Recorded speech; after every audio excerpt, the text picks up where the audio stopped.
Ankleshwar the church north India ખાતે ઉજવણી Christian સમાજ દ્વારા કરવામાં આવી હતી। પ્રાપ્ત વિગતો અનુસાર અંકલેશ્વર શહેરમાં પિરામણ રોડ પર આવેલ CNI ચર્ચ ખાતે ઉજવણી કરવામાં આવી, જેમાં મોટી સંખ્યામાં ક્રિશ્ચિયન સમાજના ભાઈ બહેનો જોડાયા હતા। ઈસ્ટરનો તહેવાર રવિવારે ઉજવવામાં આવે છે, તેથી જ તેને ઈસ્ટર સન્ડે પણ કહેવામાં આવે છે। આ વર્ષે ઈસ્ટર 31 માર્ચે ઉજવવામાં આવ્યો। આ દિવસે ઈસુ ખ્રિસ્તના પુનરુત્થાનની ઉજવણી કરવા માટે ઉજવવામાં આવે છે, તેથી જ ઈસ્ટરની ઉજવણી કરાતી હોય છે। ઈસુ ખ્રિસ્તના વધસ્તંભના કારણે તેમના અનુયાયીઓ અત્યંત નિરાશ થઈ ગયા। ગુડ ફ્રાઇડે પછી ત્રીજા દિવસે રવિવારે ઈસુ ખ્રિસ્તનું પુનરુત્થાન થયું હતું। આ સમાચાર સાંભળીને તેમના અનુયાયીઓ ખુશ થઈ ગયા। છેવટે આ જ કારણ છે કે દેશની સાથે સાથે વિદેશમાં પણ આ તહેવાર ખૂબ જ ધામધૂમથી ઉજવવામાં આવે છે।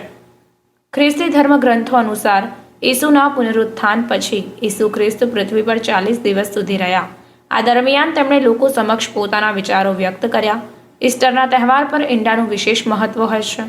ખ્રિસ્તી ધર્મ અનુસાર ઈંડાને આનંદ અને નવા જીવનનું પ્રતીક માનવામાં આવે છે, એટલા માટે લોકો ઈસ્ટરના અવસર પર ઈંડાને શણગારે છે અને એકબીજાને ભેટ તરીકે પણ આપે છે।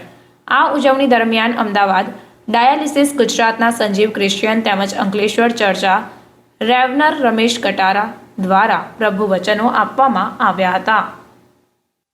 પ્રભુ ઈસુ ખ્રિસ્તના નામમાં સમસ્ત ભારત દેશને CNI અંકલેશ્વર મંડળી અને ખ્રિસ્તી સમુદાય વતી અમે ઈસ્ટરની પ્રેમી સલામ પાઠવીએ છીએ।